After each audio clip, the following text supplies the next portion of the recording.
அதிமுக ஆட்சியில விலைவாசி கட்டுப்பாட்டுக்குள்ள வச்சிருந்தோம்.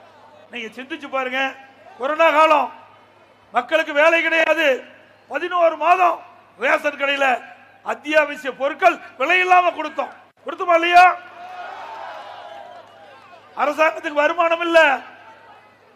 இன்னைக்கு தொழிற்சாலை இயங்கல, டாக்ஸ் இல்ல, ஜிஎஸ்டி கிடையாது. அது மட்டுமல்ல, பெட்ரோல் டீசலுக்கு வருகின்ற வரி கிடையாது, ரோட் டாக்ஸ் கிடையாது, பத்திரப்பதிவு வரி கிடையாது. எதுவுமே இல்லாத காலத்தில் கூட விலைவாசி கட்டுப்பாட்டில் வச்சிருந்தோம்.